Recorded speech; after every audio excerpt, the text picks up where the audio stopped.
പുതിയ നിയമത്തിൽ ആദ്യത്തെ 4 ഗ്രന്ഥങ്ങളെ സാധാരണ എല്ലാവരും 4 സുവിശേഷങ്ങളെന്നാണ് പറയുക. അബദ്ധമാണ്, അങ്ങനെ പറയരുത്.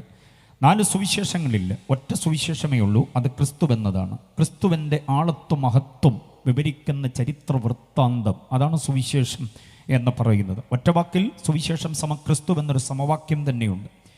എന്നാൽ പലരും ക്രൈസ്തവർ തന്നെ പറയാറുണ്ട് 4 സുവിശേഷങ്ങൾ. തെറ്റാണ് പ്രയോഗം. 4 സുവിശേഷങ്ങളല്ല, ഒറ്റ സുവിശേഷത്തെ ആസ്പദീകരിച്ചുകൊണ്ട് 4 സുവിശേഷ ഗ്രന്ഥങ്ങളാണ്. അപ്പോൾ അതുകൊണ്ട് മത്തായി എഴുതിയ സുവിശേഷം, മർക്കോസ് എഴുതിയ സുവിശേഷം എന്നൊക്കെ പറയുമ്പോൾ ക്രിസ്തുവെന്ന ഏക സുവിശേഷത്തെ ആസ്പദീകരിച്ചുകൊണ്ടുള്ള ഗ്രന്ഥങ്ങളാണ് 4 എണ്ണം. 4 സുവിശേഷം എന്ന് പറയരുത്, ഒറ്റ സുവിശേഷം. അതിനെ ആസ്പദീകരിച്ചുകൊണ്ടുള്ള 4 ഗ്രന്ഥങ്ങൾ എന്നാണ് നാം പറയേണ്ടത്. ഓക്കെ, 4 സുവിശേഷം ഉണ്ടെങ്കിൽ 4 യേശു വേണം, 4 കുരിശു വേണം, 12 48 ശിഷ്യന്മാർ വേണം, മൊത്തത്തിൽ താളം തെറ്റിപ്പോവും. അതുകൊണ്ട് ഒറ്റ സുവിശേഷം, ഏക സുവിശേഷം. ആ ഏക സുവിശേഷത്തിൽ ഏക കർത്താവ്, ഏക ദൈവം, ഏക രക്ഷകൻ. ആ ഏക സുവിശേഷത്തിൽ ഏക അവതാരം, ഏക ആരാധ്യൻ, ഏക മധ്യസ്ഥൻ. കണ്ടോ? ആ ഒറ്റ സുവിശേഷത്തിൽ ഏകനാഥൻ, ഏക യോഗ്യൻ, ഏക പരിശുദ്ധൻ. ആ ഒറ്റ സുവിശേഷത്തിൽ ഏക ന്യായാധിപൻ. മനസ്സിലാകുന്നുണ്ടോ? മനസ്സിലായവർക്കായി ദൈവത്തെ സ്തുതിക്കുന്നു.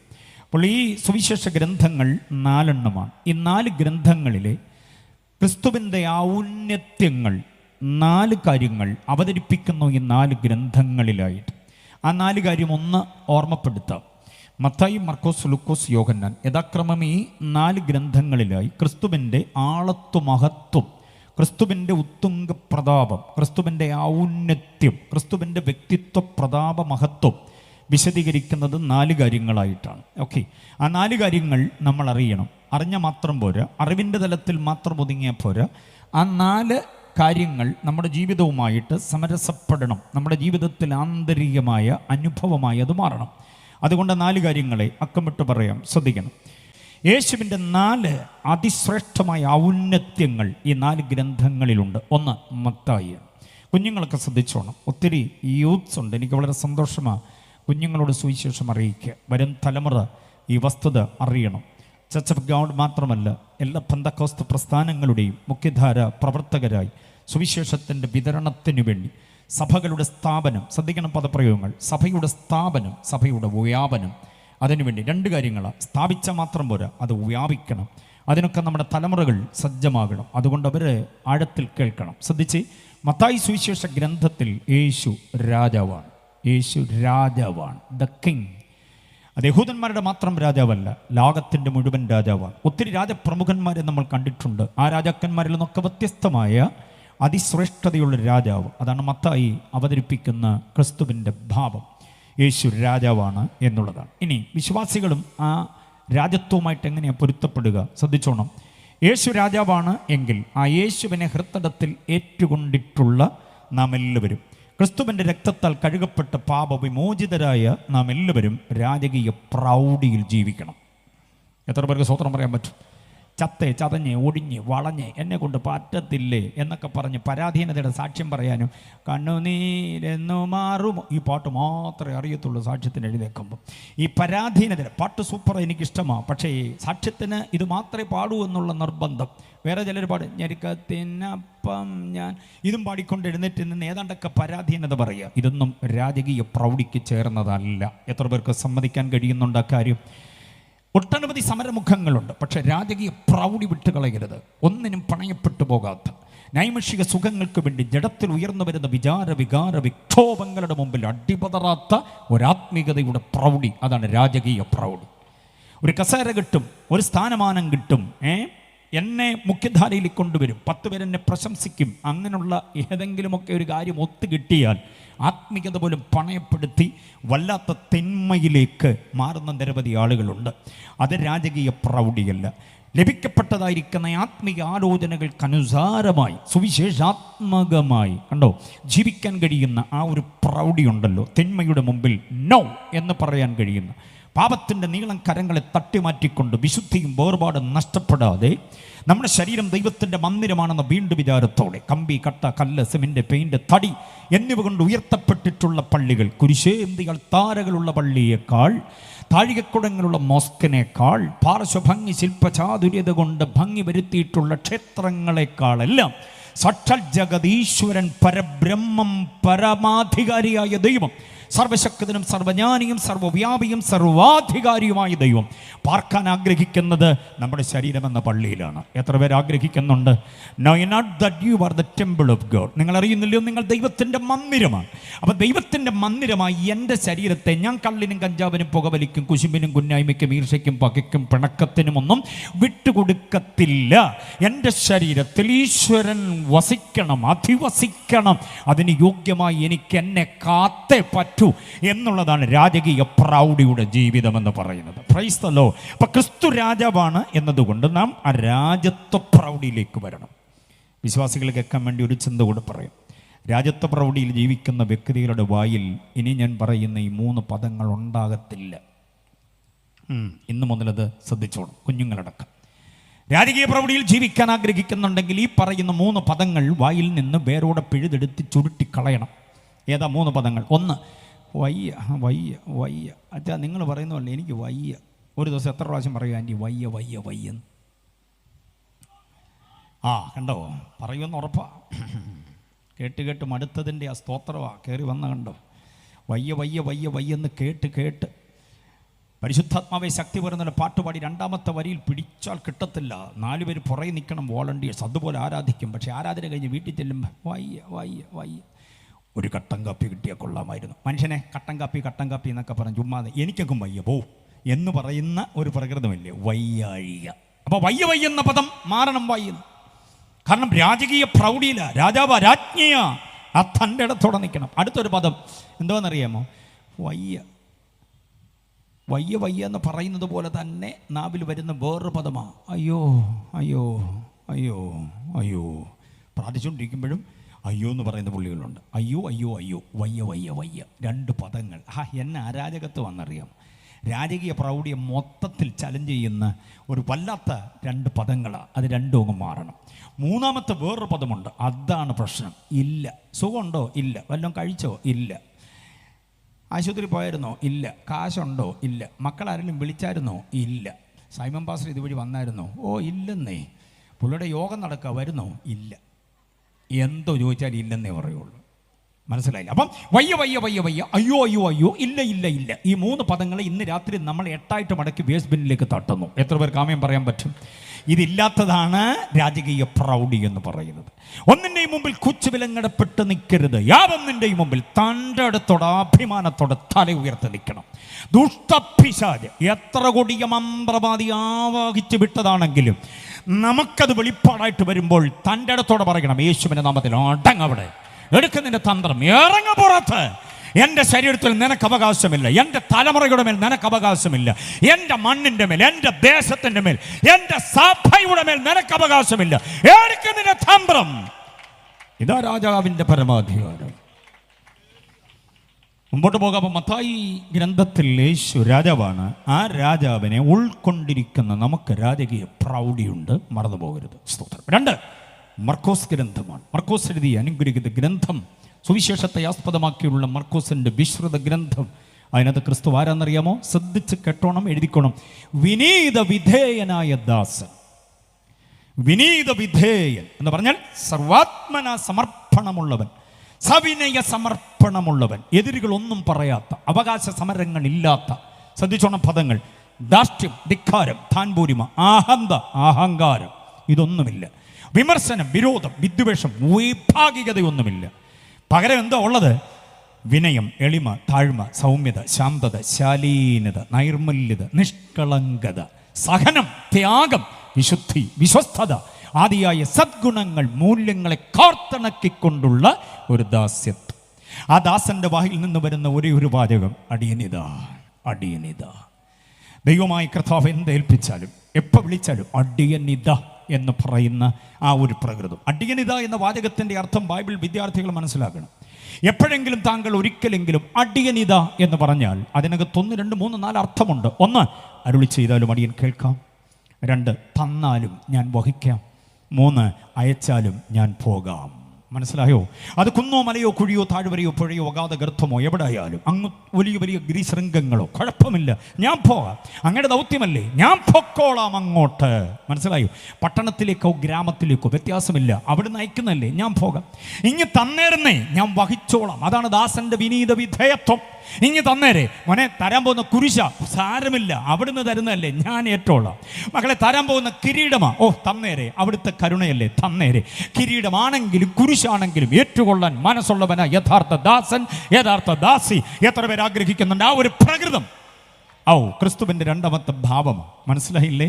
അതാണ് ദാസ്യത്വം എന്ന് പറയുന്നത്.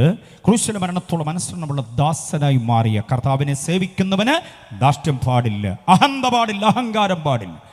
ആത്മീയ ലോകത്തിൽ ചിലരുടെയൊക്കെ അഹങ്കാരമൊക്കെ കണ്ടാൽ ഈ പുള്ളി ഇല്ലായിരുന്ന ദൈവം എന്നാ ചെയ്തു പോയെന്ന് നമ്മൾ തോന്നിപ്പോവും. അതുപോലെ ഞാനില്ലായിരുന്നെങ്കിൽ എന്തോ പറഞ്ഞാലും അതിനകത്ത് ഞാനിങ്ങനെ കയറി വരും. ഞാനല്ല, എന്നിൽ വസിക്കുന്ന ദൈവത്തിൻ്റെ കൃപ എത്രയെന്ന് പറയുന്നതാണ് ദാസ്യത്വം. എത്ര പേർക്ക് അത് പറയാൻ പറ്റും? നല്ല പാട്ടായിരുന്നു, നല്ല പ്രസംഗമായിരുന്നു എന്ന് 4 പേര് പറഞ്ഞു കഴിഞ്ഞാൽ പിന്നെ പുള്ളിയെ പിടിക്കാൻ 16 പേര് വേണം. മനസ്സിലായില്ലേ? അതുപോലെ അഹന്ത കയറി തലയും കുത്തി പിന്നെ കുറേ കാലം കഴിയുമ്പം തരികെടുത്ത ഇന്ന് തറ വീഴും. പക്ഷേ പാട്ട് നല്ലതായിരുന്നു എന്ന് പറയുമ്പോൾ കർത്താവിന് മഹത്വം കൊടുക്കാൻ, പ്രസംഗം നല്ലതായിരുന്നു, ലീഡിങ് സൂപ്പറായിരുന്നു എന്നൊക്കെ പറയുമ്പോൾ മഹത്വം കർത്താവിന് കൊടുക്കാൻ കഴിയണം. Price the Lord. അതാണ് ദാസ്യത്വത്തിൻ്റെ യഥാർത്ഥ അനുഭവം. മർക്കോസ് അങ്ങനെ അവസാനിപ്പിക്കുന്നു. അടുത്തത് ലൂക്കോസ് ഗ്രന്ഥമാണ്. ലൂക്കോസ് ഗ്രന്ഥത്തിൽ യേശുവിൻ്റെ പക്ക മനുഷ്യത്വമാണ്. മനസ്സിലായോ? ആൻ ഐഡൽ മാൻ. യേശു ഒരു നല്ല മനുഷ്യനാണ്. കുറ്റമില്ലാത്ത, കുറവില്ലാത്ത, അകൃത്യമില്ലാത്ത, യാതൊരു തെറ്റും ചൂണ്ടിക്കാട്ടാനാവാത്ത ഒരു മനുഷ്യത്വം. ഒറ്റിക്കൊടുക്കപ്പെട്ടു, ഒറ്റപ്പെടുത്തപ്പെട്ടു, ആക്ഷേപിക്കപ്പെട്ടു, ബെയൽസബൂലാണെന്ന് വിളിച്ചു പറഞ്ഞു, ജാരസന്തതിയാണെന്ന് വിളിച്ചു പറഞ്ഞു, തലക്കത്ര പോരാത്ത ഒരാളാണ് എന്നൊക്കെയുള്ള ആക്ഷേപമുണ്ടായി. പക്ഷേ ജീവിതത്തിലൊരു കുറ്റവുമില്ലാതെ നന്മയെ മാത്രം ഇറുകപ്പുണർന്ന് ജീവിച്ചൊരു അനുഗ്രഹിത വ്യക്തിത്വം. ഹല്ലേലൂയ. റോമൻ നിയമസംഹിതയുടെ കാവലാളികൾ വിസ്തരിച്ച് കുറ്റം കണ്ടെത്തിയില്ല. യഹൂദമത മേലധ്യക്ഷന്മാർക്ക് യാതൊരു കുറ്റവും കണ്ടെത്താൻ പറ്റിയില്ല. വെറുതെ കുറെ ആക്ഷേപം പറഞ്ഞതേ ഉള്ളൂ. കൂലിക്ക് നിർത്തി ക്രൂശിക്ക എന്ന് അട്ടഹസിപ്പിച്ചു കുറെ കൂലിക്കാരെ നിർത്തിയിട്ട്. പക്ഷേ അവർക്കാർക്കും ഒരു കുറ്റവും കണ്ടെത്താൻ കഴിഞ്ഞില്ല. എന്താണ് അതിൻ്റെ അവസ്ഥ എന്നറിയാമോ? അതെന്താ? നമ്മളുമായിട്ടുള്ള ബന്ധം. നാം ഈ പാർത്തലത്തിൽ ജീവിക്കുന്ന കാലം അത്രയും ആർക്കും ഒരു കുറ്റവും നമ്മെക്കുറിച്ച് പറയാനുണ്ടാകരുത്, ആർക്കും ഒരു കുറ്റവും കണ്ടെത്താനുണ്ടാകരുതെന്ന് പറയുമ്പോൾ അർത്ഥം നിങ്ങൾ തെറ്റായി വ്യാഖ്യാനിക്കും. കണ്ടെത്താത്ത പരുവത്തിൽ അതിനെ അത്ര വിദഗ്ധമായി ഒളിപ്പിക്കണമെന്ന് ചിന്തിച്ചു പോയാൽ കുഴപ്പമാവും. അതുകൊണ്ടാണ് ഞാൻ പറയുന്നത്, കണ്ടെത്താനാവരുതെന്നുള്ളതല്ല, ആർക്കും ഒരു കുറ്റവും പറയാനുണ്ടാകരുത്. വാക്കിലും നോട്ടത്തിലും ചിന്തയിലും ഇടപാടിലും, ദാമ്പത്യം, സാമ്പത്തികം, സാമൂഹ്യ ജീവിതം, സഭാജീവിതം, വേദപുസ്തകവും പാഠ്യപുസ്തകവും കൂടെ ചേർത്ത് വെച്ച് ടൗണിൻ്റെ ഓരം ചേർന്ന് നടന്നു പോകുമ്പോൾ ആ പുസ്തകം പിടിക്കാൻ അവൾ യോഗ്യയാണ്, ആ പുസ്തകം പിടിക്കാൻ അവൻ യോഗ്യനാണെന്ന് നാട്ടുകാർ മുഴുവനും പറയണം. പാപ്പച്ചനും കറിയാച്ചനും അന്നമ്മയും ചിന്നമ്മയും ശോശാമ്മയും മേഴ്സിയും ഷൈനിയും ജെസിയും മാത്യുവും എബിയും പറഞ്ഞാൽ പോരാ, ശശിയും ഗോപിയും രമണിയും ഗോമതി കല്യാണി അബ്ദുൾ റഹ്മാനും ലത്തീഫും ലൈല ബീബിയും പറയണം. അതാണ് മനുഷ്യത്വത്തിൻ്റെ തിളക്കം. എത്ര പേർക്ക് മനസ്സിലാകുന്നുണ്ട്? പാപ്പച്ചനും കറിയാച്ചനും അന്നമ്മയും ചിന്നമ്മയും ശോശാമ്മയൊക്കെ അങ്ങോട്ടും ഇങ്ങോട്ടും അറിയാമല്ലോ, ഒരിടവകയിലെ ആളുകളാണല്ലോ, ഒരു പുരോഹിതൻ, ഒരു പാസ്റ്ററുടെ കീഴിലേ അല്ലേ, അപ്പോൾ അങ്ങോട്ടും ഇങ്ങോട്ടും അറിയാം. പക്ഷേ തൊട്ടപ്പുറത്തുള്ള വ്യക്തികൾ, ജാതി, മത, വർണ്ണ, വർഗ വ്യത്യാസമില്ലാതെ മുഴുവൻ ആളുകളും പറയണം, വേദപുസ്തകമെന്ന വിശുദ്ധ ഗ്രന്ഥം പിടിക്കാൻ ഇവൻ യോഗ്യൻ തന്നെ. Price the Lord. അതാണ് ഉത്തമ മനുഷ്യത്വം എന്ന് പറയുന്നത്. സ്തോത്രം പറയാൻ എത്ര പേർക്ക് പറ്റും? ലൂക്കോസിന്റെ ഗ്രന്ഥം അതാണ്. അടുത്തത് യോഹന്നാന്റെ ഗ്രന്ഥമാണ്. യോഹന്നാന്റെ ഗ്രന്ഥം എന്ന് പറയുന്ന ആ മഹത്തായ സുവിശേഷ ഗ്രന്ഥത്തെ നാം പഠിക്കുമ്പോൾ അതിനകത്ത് ക്രിസ്തുവിൻ്റെ ദൈവത്വമാണ് വിശേഷമായി പ്രസ്താവിച്ചിട്ടുള്ളത്. ക്രിസ്തുവിൻ്റെ ദൈവത്വമാണ്. അപ്പം മത്തായി രാജത്വത്തെക്കുറിച്ച് പറയുമ്പോൾ മർക്കോസ് ദാസ്യത്വത്തെക്കുറിച്ച് പറയുന്നു, ലൂക്കോസ് മനുഷ്യത്വത്തെക്കുറിച്ച് പറയുന്നു. ഇത് മൂന്നുമായിട്ട് നമുക്ക് അഭേദ്യ ബന്ധമുണ്ടാകണം. അടുത്തത് ക്രിസ്തു ദൈവമാണെന്ന യോഹന്നാൻ പറയുന്നത്. അങ്ങനെയാണെങ്കിൽ നമ്മളെല്ലാവരും ദൈവമാകാൻ പറ്റുമോ? പറ്റില്ല. ആ ദൈവമായി ആന്തരിക രമ്യതയുള്ളവരായി മാറണം. Price the Lord. ക്രിസ്തു ദൈവമായതുകൊണ്ട് നാം ആ ദൈവവുമായി ആന്തരിക രമ്യത. ക്രിസ്തുവിനെ കുറിച്ച് പലർക്കും പല കാഴ്ചപ്പാടാണ്. പക്ഷേ ദൈവം എന്ന കാഴ്ചപ്പാട് കിട്ടുന്നതാണ് യഥാർത്ഥ കാഴ്ചപ്പാട്. സ്തോത്രം. ക്രിസ്തുവിനെ ഒരു നാട്ടുവൈദ്യനായി അറിയുന്ന നിരവധി ആളുകളുണ്ട്. എൻ്റെ ശരീരത്തിൻ്റെ മുഴുവൻ ബലഹീനത മാറ്റാൻ കഴിയുന്നൊരു സൂപ്പർ സ്പെഷ്യാലിറ്റി ഡോക്ടർ, എൻ്റെ വീക്കം, തക്കം, മുട്ടൽ, ചതവ്, പൊള്ളൽ, എൻ്റെ മുഴ മൊത്തം മാറ്റാൻ കഴിയുന്ന ഒരു വൈദ്യനാണ് യേശുവെന്ന പലരുടെയും വിശ്വാസവും വിചാരവും സങ്കല്പവും അല്ലെന്ന് ഞാൻ പറയുന്നില്ല. യേശു അതൊക്കെ മാറ്റിത്തരുന്നത്. പക്ഷേ യേശു അത് മാത്രമല്ല, സാക്ഷാൽ സത്യ ദൈവമാണ്. എത്ര പേര് യേശുവിൻ്റെ ദൈവത്വം അംഗീകരിക്കുന്നുണ്ട്? Praise the Lord. അനവധി നിരവധി ദൈവങ്ങൾ, എണ്ണിയാൽ ഒടുങ്ങാത്തതുപോലെയുള്ള ദൈവങ്ങളുണ്ട്. ആ ദൈവങ്ങളുടെ കൂട്ടത്തിലൊരു ദൈവമാണെന്നുള്ള കാഴ്ചപ്പാട് ബലഹീനമാണ്. യേശുവാണ് ഏക സത്യ ദൈവമെന്ന ആ കാഴ്ചപ്പാടാണ് യോഹന്നാൻ നമുക്ക് നൽകുന്നത്. ഒരു വിശേഷ ചിന്ത, ഇത്രയും വേദവിദ്യാർത്ഥികൾ ദൈവദാസന്മാരുള്ളത് കൊണ്ട് ഒരു ചിന്ത ഞാൻ പറയാം. ഒരുപക്ഷെ എല്ലാവരും ഒന്ന് ചിന്തിച്ചിട്ടുണ്ടാകണമെന്നില്ല ആ മേഖലയിലേക്ക്. അതുകൂടെ ഞാൻ പറഞ്ഞുകൊണ്ട് മുമ്പോട്ട് പോകട്ടെ. പത്രോസിൻ്റെ 2 ലേഖനങ്ങളുണ്ട്. യാക്കോബിൻ്റെ ഒരു ലേഖനം, യൂദയുടെ ഒരു ലേഖനമുണ്ട്. പൗലുസിൻ്റെ 14 ലേഖനങ്ങളുണ്ട്. ഇതെല്ലാം അറിയാമല്ലോ. മത്തായിയുടെ ഗ്രന്ഥം, മർക്കോസിൻ്റെ ഗ്രന്ഥം, ലൂക്കോസിൻ്റെ ഗ്രന്ഥം, ഇതെല്ലാം പുതിയ നിയമത്തിലെ ഗ്രന്ഥങ്ങളാണ്. ഈ ഗ്രന്ഥങ്ങളെല്ലാം യോഹന്നാൻ വായിച്ചിട്ടുണ്ട്, കണ്ടിട്ടുണ്ട്. വേണമെങ്കിൽ അതിൻ്റെ ഓരോ പ്രതി തൻ്റെ ഷെൽഫിൽ ഉണ്ടാകും, തൻ്റെ ലൈബ്രറിയിൽ ഉണ്ടാകും. എന്നാൽ കേൾക്കണ ഒരു വിശേഷ വിചാരം, AD 93 ശേഷമാണ്, അല്ലെങ്കിൽ 93 ശേഷമാണ് യോഹന്നാൻ കൃതികൾ രംഗത്ത് വരുന്നത്. യോഹന്നാൻ കൃതികൾ എന്ന് പറഞ്ഞാൽ യോഹന്നാൻ്റെ സുവിശേഷ ഗ്രന്ഥം, 3 ലേഖനങ്ങൾ, പിന്നെ ഏക പ്രവചന ഗ്രന്ഥമായി വെളിപ്പാട് പുസ്തകം. ഈ 5 ഗ്രന്ഥങ്ങളും പുറത്തു വരുന്നത് AD 93 ശേഷമാണ്. അങ്ങനെയാണെങ്കിൽ ആ കണക്ക് ദൈവദാസന്മാർ, വേദപണ്ഡിതാക്കന്മാർ പറയുന്നത് ശരിയാണ്. അത് ശരിയായതുകൊണ്ട് ഒരു കാര്യം അറിയണം. പൗലുസിൻ്റെയും പത്രോസിൻ്റെയും യാക്കോബിൻ്റെയും യൂദയുടെയും മത്തായിയുടെയും മർക്കോസിൻ്റെയും ലൂക്കോസിൻ്റെയും ഗ്രന്ഥങ്ങളെല്ലാം യോഹന്നാൻ വായിച്ചിട്ടുണ്ട്, പഠിച്ചിട്ടുണ്ട്. പക്ഷേ യോഹന്നാൻ്റെ ഒരൊറ്റ പുസ്തകം പോലും ഈ പറയപ്പെട്ട അപ്പോസ്തലന്മാരാരും കണ്ടിട്ടില്ല. എന്തുകൊണ്ട് കണ്ടിട്ടില്ല? അവരെല്ലാവരും ഇമ്പങ്ങളുടെ പറുദീസയിൽ ചേക്കേറിയ ശേഷമാണ് യോഹന്നാന്റെ കൃതികൾ പുറത്തു വരുന്നത്. പൗലുസിൻ്റെ 14 ലേഖനങ്ങളെയും അദ്ദേഹം കണ്ടിട്ടില്ല. പൗലുസിൻ്റെ ലേഖനങ്ങളെക്കുറിച്ച് പത്രോസ് ഉജ്ജ്വലമായി കമൻ്റ് പറയുന്നുണ്ട്, അറിയാമോ? ബാക്കിയുള്ളതെല്ലാം അങ്ങോട്ടും ഇങ്ങോട്ടും കണ്ടിട്ടുണ്ട്. പക്ഷേ യോഹന്നാൻ്റെ 5 കൃതികളും പൗലോസോ പത്രോസോ യാക്കോബോ യൂദയോ മത്തായോ മർക്കോസോ ലൂക്കോസോ കണ്ടിട്ടില്ല. അവരെല്ലാവരും AD 75 മുമ്പേ തന്നെ കാലഹരണപ്പെട്ടു എന്ന് പറയാൻ പാടില്ല. ഇമ്പങ്ങളുടെ തീരം തേടി സ്വച്ഛസ്ഫടിക തങ്കതുല്യ നിർമ്മിത വീഥികൾ പ്രത്യാശ വെച്ചിരുന്നവർ അവിടേക്ക് ചേക്കേറി അരുമനാഥനുമായി ഒട്ടനവധി ത്യാഗസമ്പൂർണമായ ജീവിത യോധനത്തിൽ അവരൊക്കെ ഇടയ്ക്കിടയ്ക്കൊക്കെ രക്തസാക്ഷികളായി സഭയ്ക്ക് ഊർജം പകർന്ന അവരെല്ലാവരും അങ്ങനെ യാത്രയായി കഴിഞ്ഞ ശേഷമാണ് യോഹന്നാന്റെ കൃതികൾ രംഗത്ത് വരുന്നതെന്നൊരു വിശേഷ ചിന്ത ഓർത്തുകൊള്ളണം. പക്ഷേ ആ കൃതികൾ രംഗത്ത് വന്നതിന് ശേഷം ദൈവസഭയ്ക്ക് ലഭിക്കപ്പെട്ട ഉജ്ജ്വലമായിരിക്കുന്നൊരു ആത്മീയ അറിവാണ് ക്രിസ്തുവിൻ്റെ ദൈവത്വത്തിൻ്റെ മഹത്വപൂർണ്ണമായ വിചാരം. യോഹന്നാന്റെ സുവിശേഷ ഗ്രന്ഥം തുടങ്ങുന്നത് തന്നെ ഇങ്ങനെയാണ്: ആദിയിൽ വചനം ഉണ്ടായിരുന്നു, ആ വചനം ദൈവത്തോടു കൂടെയായിരുന്നു, ആ വചനം ദൈവമായിരുന്നു എന്ന് 1-ാം വാക്യത്തിൽ പറഞ്ഞിട്ട് 14-ാം വാക്യത്തിൽ പറയുന്നു ആ വചനം ജഡമെടുത്ത് നമ്മുടെ ഇടയിൽ പാർത്തു. 18-ാം വാക്യത്തിൽ പറയുന്നു ഏകജാതനായ അവൻ തന്നെ നമുക്ക് സത്യദൈവത്തെ വെളിപ്പെടുത്തി തന്നു. ഹല്ലേലൂയ. ആ പുസ്തകം അവസാനിപ്പിക്കുമ്പോൾ യോഹന്നാൻ എഴുതി വെച്ചിട്ട് ഉപസംഹാരം ഇങ്ങനെ പറയുകയാണ്: ഈ പുസ്തകം എഴുതിയതിൻ്റെ പ്രധാനമായ ഉദ്ദേശം യേശു തന്നെ ദൈവപുത്രനെ ക്രിസ്തു എന്ന് നിങ്ങൾ വിശ്വസിക്കണം. വിശ്വസിച്ചിട്ട് നിങ്ങൾക്ക് നിത്യജീവൻ ഉണ്ടാകണം. കുണ്ടറയോട് ഞങ്ങൾക്ക് ഒരുമിച്ച് ഐക്യകണ്ഠേന പറയാനുള്ളത് നിത്യജീവൻ, മരണാനന്തരം ഒരു ജീവിതം കൂടെ ബാക്കിയുണ്ട്. അത് കുറേ കാലത്തേക്കല്ല, ഒരിക്കലും കുത്തി നിർത്താനാവാത്ത നിലയിൽ നീണ്ടുകിടക്കുന്ന നിത്യത. ഏത് പ്രാപിക്കണമെന്നുണ്ടെങ്കിൽ യേശുവെന്ന ദൈവത്തെ അംഗീകരിച്ചേ പറ്റുകയുള്ളൂ. യേശു ദൈവമാണെന്ന വിശ്വാസ സംഹിതയിലേക്ക് വരാത്തൊരൊറ്റ വ്യക്തിക്കും മരണാനന്തര ജീവിതത്തിലേക്ക് പ്രവേശിക്കാൻ പറ്റില്ല. മരണാനന്തര ജീവിതത്തെ നന്നാക്കിയെടുക്കാൻ യാഗയോഗ കർമ്മകാണ്ഡങ്ങൾ, തീർത്ഥയാത്രകൾ, പദയാത്രകൾ, പെരുന്നാളുകൾ, തിരുനാളുകൾ, ദാനധർമ്മങ്ങളൊക്കെ ചെയ്യാറുണ്ട്. മരിച്ചുപോയ വ്യക്തിയുടെ ബന്ധുജനങ്ങളെല്ലാം തകൃതിയായിട്ടത് ചെയ്യാറുണ്ട്. പക്ഷെ വേദപുസ്തകം നെഞ്ചോടടുപ്പിച്ച് അഭിമാനത്തോടെ ഞങ്ങൾ വിളിച്ചു പറയുന്നു, യേശുവിൻ്റെ ദൈവത്വത്തെ കൃത്യമായി അംഗീകരിച്ച് അതിനെ നിരുപാധികം ഏറ്റെടുക്കാത്ത ഒറ്റ വ്യക്തിക്കും നിത്യജീവൻ അവകാശം ഉണ്ടാകത്തില്ല. അതുകൊണ്ട് തന്നെയാണ് ഞങ്ങൾ അവസരം കിട്ടുന്ന സകല ഇടങ്ങളിലും പാട്ടും പ്രസംഗവും ഒക്കെ ആയിട്ട് യോഗങ്ങൾ നടത്തുന്നത്. കപ്പക്കാല കിട്ടിയാൽ സ്വോത്രം, സന്തോഷം. റബ്ബർ പ്ലാന്റേഷൻ ആണെങ്കിലും വലിയ കാര്യം. ഏതെങ്കിലും മുക്കവലയോ നാൽക്കവലയോ ആണെങ്കിലും നിന്നോ. ഇതുപോലുള്ള ഒരുക്കപ്പെട്ട വേദികളൊന്നും ഇല്ലെങ്കിൽ പൊടിക്കാറ്റടിച്ച് മഴ നനഞ്ഞ് ചാറ്റമഴ നനഞ്ഞ് മഞ്ഞുകൊണ്ട് വെയിൽ കൊണ്ടൊക്കെ ഞങ്ങൾ ഉപദേശവർഗം നിന്ന് പ്രസംഗിക്കുന്നതിൻ്റെ കാരണം ഇതാണ്. എന്താ? യേശുവിലൂടെ അല്ലാതെ നിത്യത പ്രാപിക്കാൻ പറ്റത്തില്ലെന്നുള്ളത് കൊണ്ട്. Price the Lord. നമ്മളെ മരണം അതിൻ്റെ തണുത്ത കരം കൊണ്ട് എത്തിപ്പിടിച്ച് പെട്ടിയിലാക്കി കഴിഞ്ഞാൽ പിന്നീട് ചിലർ പറയുന്നത് അതോടെ തീർന്നു ഇടപാട്, മണ്ണിൽ വിലയം പ്രാപിച്ച ആ വ്യക്തി അങ്ങ് തീരുകയും. വേറെ ചിലർ പറയുന്നു അവൻ്റെ ആത്മാവ് മണ്ണിലും തൂണിലും തുരുമ്പിലും ഇവിടെയുള്ള കല്ലിലും ഇവിടെയുള്ള മരത്തിലും എല്ലാം കൂടെ ചെന്ന് സന്നിവേശിക്കപ്പെട്ട് അങ്ങനെ അങ്ങ് ആയിത്തീരുന്നു. വേറെ ചിലർ പറയുന്നത് മരിച്ചുപോയ കുഞ്ഞുഞ്ഞമ്മ കുഞ്ഞുഞ്ഞമ്മയുടെ ആത്മാവ് കാട്ടലിയായി, വീട്ടലിയായി, നാട്ടലിയായി, ചുണ്ടലിയായി പിന്നെ ഇവിടെ വരുമെന്ന്, എലി പുലി പഴുതാരിയൊക്കെ ആയിട്ട് പിന്നെ ഇതിലെ വരുമെന്ന്, കർമ്മദോഷം കൊണ്ട് അങ്ങനെയൊക്കെയാകും. അതുകൊണ്ട് വാഴക്കയിലിരുന്ന് വിരുന്ന് വിളിക്കുന്ന കാക്കയെ കല്ലെറിയാൻ ചെറുക്കൻ കല്ലെടുക്കുമ്പോൾ മോനെ മോനെ മോനെ, അയ്യോ കല്ലെറിയല്ലേ, അതെന്താ അമ്മച്ചി, അത് നമ്മുടെ കുഞ്ഞുഞ്ഞമ്മാമ നമ്മളെയൊക്കെ കാണാൻ വന്നതാണെന്ന്. മനസ്സിലായില്ലേ?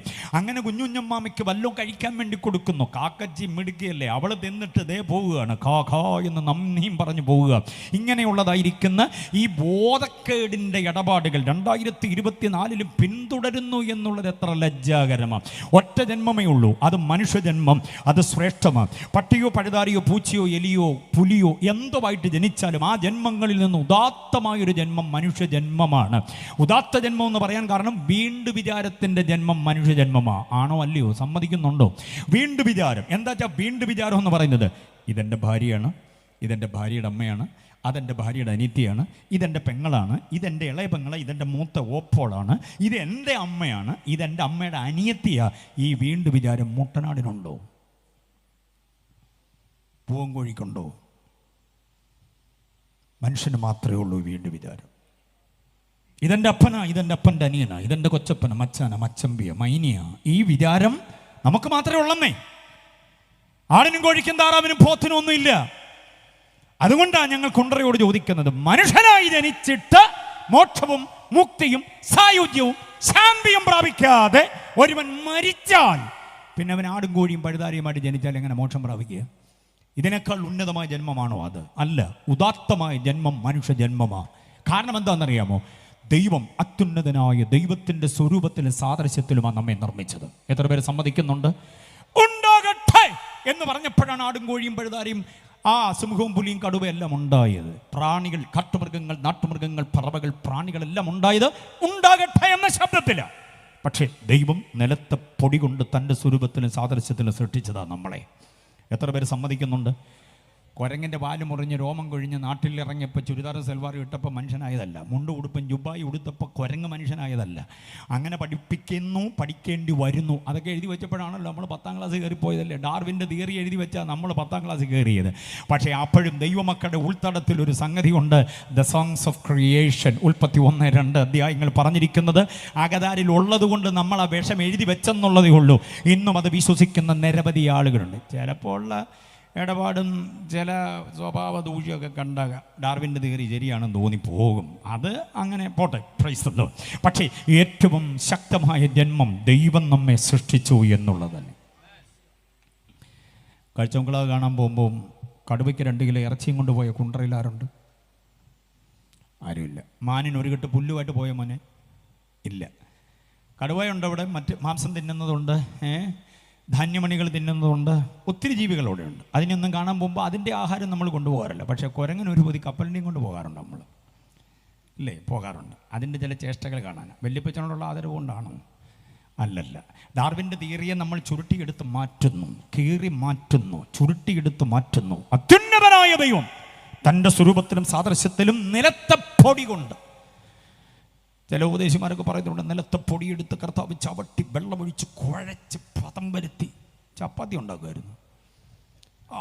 അങ്ങനെ അങ്ങോട്ട് കുഴച്ച്. അപ്പം ദൈവമാണ് നിലത്തെ മണ്ണിൽ ആദ്യം പണി ചെയ്തത്. ദൈവത്തെ കർഷകനാക്കി മാറ്റി നിലത്തെ പൊടിയെടുത്ത് കുഴച്ച് പാവം വേർത്ത് അങ്ങനെയാണ് മനുഷ്യനെ ഉണ്ടാക്കിയത്. അങ്ങനെയൊന്നും ഉണ്ടാക്കേണ്ട കാര്യമൊന്നുമില്ല. വാക്യം പോലെ പറയണം, അവൻ നിലത്തെ പൊടി കൊണ്ട് മനുഷ്യനെ നിർമ്മിച്ചു. നമുക്ക് ഈ പൊടി ചപ്പാത്തി ആകണമെങ്കിൽ ഇത് കുഴക്കേണ്ടി വരുന്നത്. ദൈവത്തിന് പൊടിയിൽ നിന്നുണ്ടാക്കാൻ കുഴക്കേണ്ട കാര്യം വരുന്നില്ല, വെള്ളം ഒഴിക്കേണ്ട കാര്യം വരുന്നില്ല. അതുകൊണ്ടാണ് ദൈവത്തെ ഓംനി പൊട്ടൻ്റ് എന്ന് വിളിക്കുന്നത്, സർവശക്തനെന്ന് വിളിക്കുന്നത്. എത്ര പേര് സമ്മതിക്കുന്നുണ്ട് ആ തിയോളജി? ദൈവത്തിന് വെള്ളം വേണ്ടച്ചാ, ദൈവത്തിന് അപ്പം പിന്നെ വെള്ളം മാത്രം മതി, ഇത് കുഴയ്ക്കാൻ വേറെ പാത്രം വേണ്ടേ? ഇതെല്ലാം കൂടെ എടുത്തു വെച്ചുകൊണ്ട് നമ്മൾ ചപ്പാത്തി ഉണ്ടാക്കുന്ന പോലെ ഒന്നും ഉണ്ടാക്കിയതല്ല. നിലത്തെ പൊടിയിൽ നിന്ന് മനുഷ്യനെ ദൈവം നിർമ്മിച്ചു. ആ നിർമ്മാണ പ്രക്രിയ ദൈവത്തിന് മാത്രം അവകാശപ്പെടാവുന്നത്. അതുകൊണ്ടാണ് ദൈവത്തെ സർവശക്തനെന്ന് വിളിക്കുന്നത്. Price the Lord.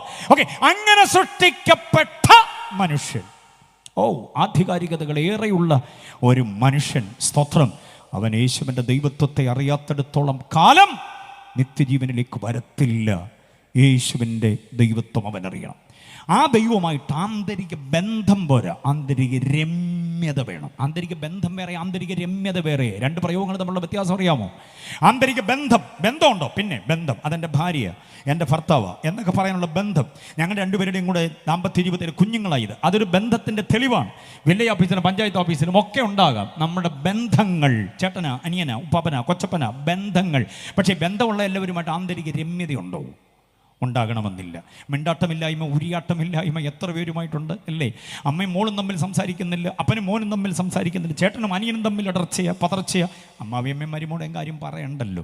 അതാകപ്പാടെ ഏത് കഥയിലും ദുഷ്ടകഥാപാത്രങ്ങളാണല്ലോ അവർ തമ്മിൽ. നാത്തൂൻ്റെയും കാര്യം പറയണ്ട. അപ്പോൾ ഈ ബന്ധമുള്ളവർക്കെല്ലാം എന്തോ ഇല്ല. എൻ്റെ കൂടെ ഉണ്ടോ? ബന്ധമുള്ള എല്ലാവർക്കും എന്തോ ഇല്ല, ആന്തരിക രമ്യതയില്ലെന്നുള്ളതാണ്. ആന്തരിക രമ്യതയില്ല. വീതി വിശാലമുള്ളൊരു നല്ല ഫാമിലി കോട്ട് കട്ടിലേലാണ് കിടക്കുക. അങ്ങേറ്റത്ത് അച്ഛനും ഇങ്ങേറ്റത്ത് അമ്മാമ്മയും നടുക്കഞ്ചാറ് തലേണയും എന്ന് പറഞ്ഞാൽ അതിൻ്റെ അർത്ഥം ഇവർക്ക് തമ്മിൽ എന്തോ ഇല്ല, ആന്തരിക രമ്യതയില്ല. ബന്ധമുള്ളത് കൊണ്ടാണ് ഒരു മുറിയിൽ ഒരു കട്ടിൽ കിടക്കുന്നത്. പക്ഷേ രമ്യതയില്ലാത്തതുകൊണ്ട് 5-6 തലേണ ഇടയ്ക്ക് വേണ്ടി വരുന്നത്. മനസ്സിലായി? അപ്പം ബന്ധം വേറെ, രമ്യത വേറെ. ഇനി ഇത് ദൈവമായിട്ടുള്ള ബന്ധത്തിൽ കൊണ്ടുവന്നേ.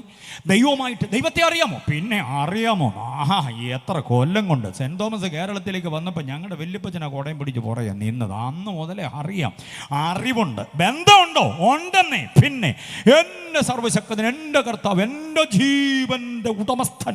പ്രാർത്ഥനയുടെ ആരംഭമൊക്കെ കേട്ട ദൈവമായിട്ടുള്ള ബന്ധത്തിൻ്റെ അത്ഭുതം നമുക്ക് മനസ്സിലാക്കാം. പക്ഷേ ആന്തരിക രമ്യതയുണ്ടോ?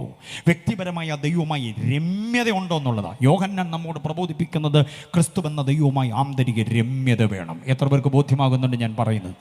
ആന്തരിക രമ്യതയ്ക്ക് ഞാനൊരു വാചകം പറയാൻ മറന്നു പോകരുത്. Not with him but in him എന്നതാണ്. ഒരിക്കലും അവനോട് കൂടെയല്ല, അവനിൽ എന്നുള്ളതാണ്. അവനിലാകുക, അവനോട് കൂടെയാകുക. എത്ര പേർക്ക് ഉറപ്പുണ്ട് ഞാൻ ക്രിസ്തുവിലാണെന്നുള്ള കാര്യം? ക്രിസ്തുവിൽ ലേഖനങ്ങൾ പറയുന്നൊരു കാര്യമുണ്ട്, ഒന്നല്ല ഒത്തിരി ഇടങ്ങൾ പറയുന്നുണ്ട്. ക്രിസ്തുവിൽ, അവനിൽ, പ്രിയനായവനിൽ, കർത്താവായ യേശുവിൽ, ക്രിസ്തുവേശുവിൽ. മലയാളത്തിലെ ഇൽ ഇൽ ഇൽ ഇൽ എന്ന പ്രയോഗം. ഇംഗ്ലീഷ് ബൈബിളിൽ in him, in Lord, in Jesus, in Christ Jesus, in beloved എന്ന് പറയുന്ന ഇംഗ്ലീഷിലെ ഇൻ എന്ന പ്രയോഗം. അപ്പൊ ക്രിസ്തു എന്ന ദൈവവുമായി നമുക്ക് ബന്ധം പോരാ, പിന്നെന്തോ വേണം? ആന്തരിക രമ്യത എന്ന് പറഞ്ഞാൽ ക്രിസ്തു കേന്ദ്രീകൃതം, ക്രൈസ്റ്റ് സെൻറ്റേർഡ് ലൈഫ് എന്ന് പറയും. ഞാൻ അവനിലും അവനിനി എന്നിലും. എം ഇ ചെറിയാച്ചൻ സാർ നമ്മളെ കൊണ്ട് പാടിച്ച ഒരു പാട്ടുണ്ട്, ഞാനിനി അവനിലും അവനിനി എന്നിലുമാ എന്ന് പറയുന്ന അനുഗ്രഹീത വരി എത്ര ശ്രേഷ്ഠമാണ്. അതാണ് ആന്തരിക രമ്യത. അപ്പം ക്രിസ്തു ദൈവമായതുകൊണ്ട് ദൈവമായി നമുക്ക് എന്തോ വേണമെന്നാണ് ആന്തരിക രമ്യത. പുനരാഗമനത്തിൽ എടുത്തുകൊള്ളപ്പെടണമെന്ന് താങ്കൾ ആഗ്രഹിക്കുന്നുണ്ടെങ്കിൽ ഈ ആന്തരിക രമ്യത അനിവാര്യമാണ്. അതിൻ്റെ വാക്യം ഞാൻ തന്നിട്ട് മുമ്പോട്ട് പോകാം. 1 യോഹന്നാന്റെ ലേഖനം 2-ാം അധ്യായം അതിൻ്റെ 28-ാമത് വാക്യം. 1 യോഹന്നാന്റെ ലേഖനം 2:28.